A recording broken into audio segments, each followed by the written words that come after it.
Welcome back to the Montana State Bobcat Dynasty on NCAA Football 06. We've got some in-season recruiting to look at, starting with this guard Terrence Williams. We are currently second on his list, just behind Cal.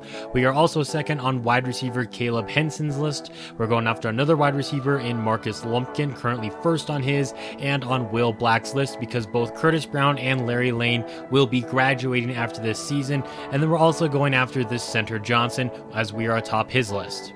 There was a huge upset in the NCAA last week. Unranked Buffalo defeated what was number 1 ranked Tennessee. They fell all the way down to 18. I don't even know how that happens. That's upset of the century right there, upset of the year at least.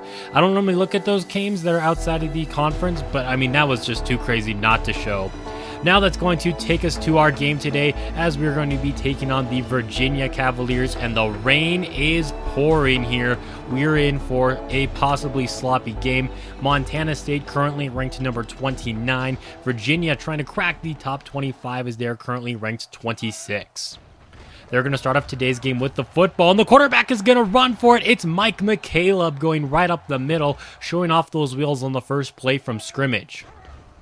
McCaleb's also got an arm on him, and he's going to use it here, but he's going to be intercepted as he throws it right to Kevin Orts. Montana State's going to have some great field position for their first drive of the day. Here's a run by Robinson trying to make a move, but it doesn't really work. He's limited to just 3.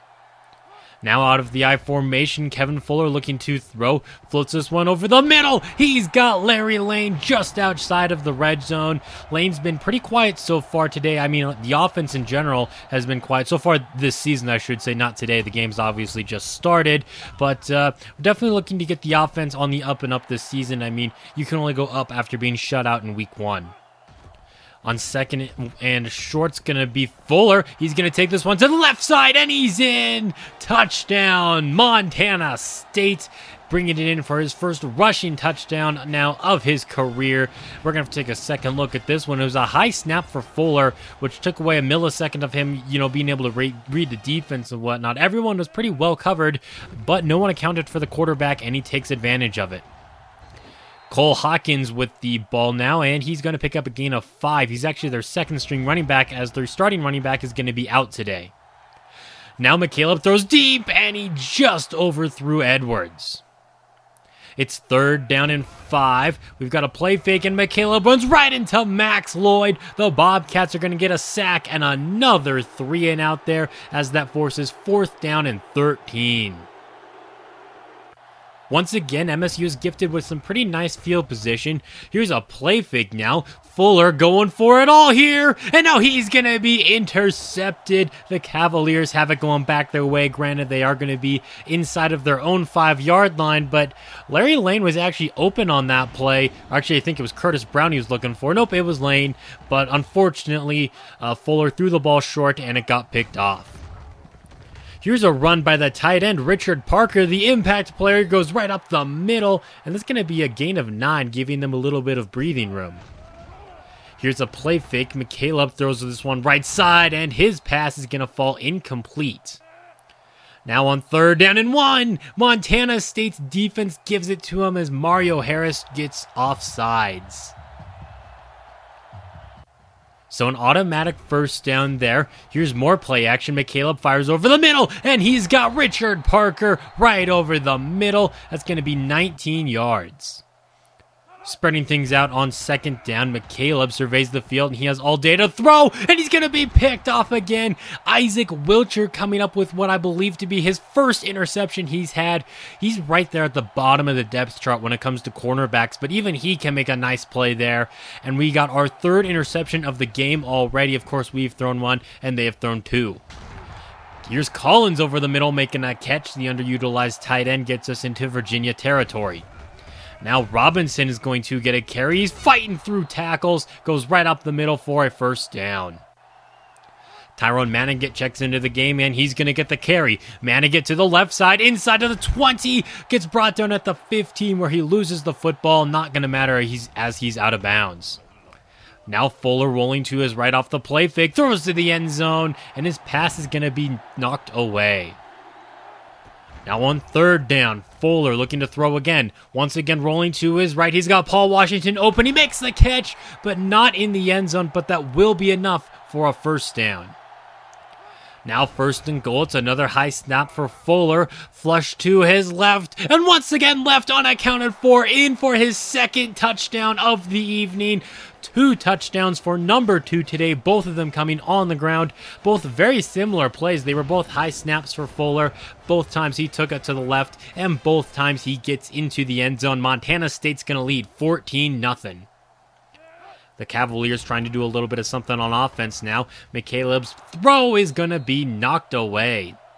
McCaleb just 2 of 7 passing so far today. They also have a freshman quarterback, obviously, in McCaleb. So we've seen a lot of freshman quarterbacks so far this season. On third down, McCaleb has a high snap. He's looking to throw. He evades the pressure, but it has his pass knocked away. Max Lloyd nearly came away with a sack. Orts almost had a pick, but instead, we're just going to get a stop, which, you can't really complain about that. That pass was intended for Washington, but is knocked away. Fuller to throw again, getting out to Washington, who makes a diving reception, setting up third down and short. And now Robinson's going to pick up the first down and more as we are once again in Cavaliers territory. We have been dominating them so far today. Fuller dropping back to throw. He kept dropping back and has his pass broken up, looking for his favorite target, Paul Washington. Fuller to throw, flush to his right, looking for Washington yet again, and another incompletion. It's third down now for Montana State. Quick strike there from Fuller. Once again, Washington, the intended target, but he's not going to be able to haul that one in. It's going to be 4th and 10 from the 38-yard line, and Gabriel Fields is out here to attempt a 55-yard field goal attempt. Wind in his favor, but it doesn't matter as he comes up short. So now some pretty good field position for Virginia, but they've got to convert this third down, and they're not going to be able to do so. McCaleb throws inaccurately again, and MSU's defense forces a 3-and-out. Here's Tyrone Manigan on the carry, tries to make a move. It doesn't really work, but he does have a first down. Now Fuller looking to throw again. He's about 15 yards behind the line of scrimmage, but still gets it out to Robinson, and I think that's going to be a first down, our 9th of the game. Fuller wants to throw, quick throw over the middle, caught by Collins, but he's stripped of the football. Washington jumps on top of it, so Montana State's going to maintain possession and hold on to that big play. Here's some play action now. Fuller has time. He wanted to go deep, but didn't have anyone open, so instead he's just going to take it for a gain of 8. Second and short from Montana State. Fuller once again has time, and he has Brown on the right side. That's going to get us inside of the red zone. 3 consecutive completions so far for Kevin Fuller. Fuller again. He has a running lane, but instead he's going to throw, and his pass is going to be broken up in the end zone. The Bobcats are faced with yet another third down, and we're going to be unable to convert as that bounces right off of the normally pretty reliable Larry Lane, but he can't bring that one in. 4th down and 10, but this time it's only going to be a 34-yard attempt for the true freshman Gabriel Fields, and he splits the uprights. So now with just about 15 seconds left, Virginia still trying to get on the scoreboard, but it's not going to be happening on this drive. That's Wheeler, the freshman defensive tackle, getting the sack, and that will take us to the break. The Bobcats trying to extend this 3-score lead that they currently have. Kevin Fuller looking to throw, and he does so at the last second. Up top for Sean Key, the second-string tight end, goes upstairs and gets it. Great catch. Now Robinson takes this right up the middle, and that's probably going to be 8 more yards for him. Ever since he became an impact player last year, he's really gotten better. And there's Curtis Brown making his presence felt. I think that's his second catch today, all the way out to the 24. Now Fuller looking to throw, and once again flush to his right, throws to the end zone, but his pass is going to be broken up as he was looking for his tight end Collins. Fuller moving to his left and fires over the middle. Larry Lane hauls this one in, and that's going to be goal to go Montana State. No, not quite, as they officially mark him down at the 11, but it's not going to matter. We've got Hayden Turner, a freshman walk-on wide receiver, 5th string wide receiver, getting in for that great touchdown. It's 24-0. Well, Virginia's still trying to keep the defense honest. That's going to be a run by Hawkins. Now it's going to be 3rd down and 1, and we're just going to hand it to him again. I know that was the player I was controlling, but you got to trust me. That was the computer that did that, not me. So that is going to give them a fresh set of downs. Hawkins on the carry to the right, and that's going to be about, 8 yards or so, 7 yards. So they're faced with another 3rd down and short, and we don't make it as easy for them, but the fullback dive will pick it up. Montana State has an opportunity to get a stop on 3rd down, though, and we're going to do so. Travis Kraft coming up with the 3rd interception of McCaleb so far today as we near the end of the 3rd. Here's a run here by Robinson, taking it right up the middle as he broke a couple tackles. That's going to be 11 more yards. Now officially in the 4th quarter, Fuller is drilled and the pass falls incomplete on 3rd down. Does Virginia have some kind of a miracle comeback in them, or can they at least avoid getting shut out? Because I'm not sure they'll be able to score 3 touchdowns, all with 2-point conversions in the next 3.5 minutes, especially if McCaleb keeps getting sacked. That's Jimmy Kent. The offense remains on the field for 4th and long. McCaleb has time, throws short for Nugent, and he's going to be well shy of the sticks. Montana State's defense gets off the field.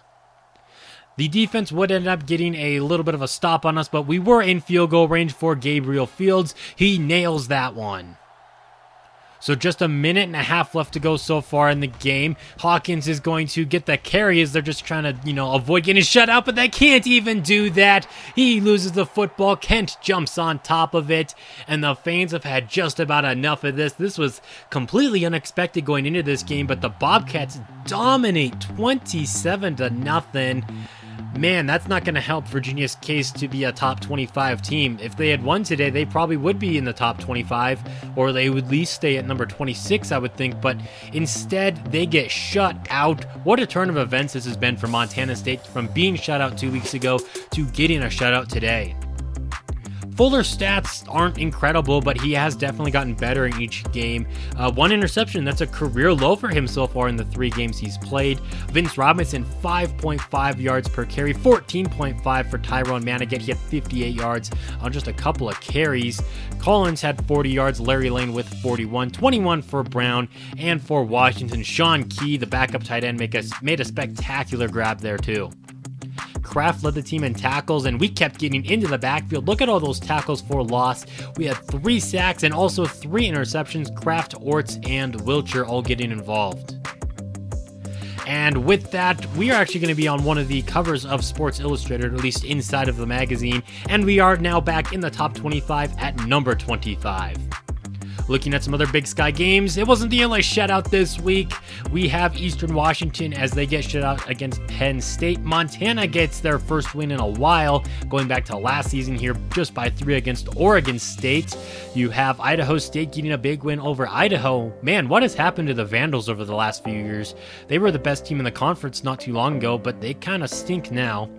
Portland State gets this win over UNLV 35-31, and then you also have Northern Arizona defeating Weber State 38-21. Pretty dominant victory there by the Lumberjacks. And finally, Eastern Michigan is going to blow out Sacramento State 42-17.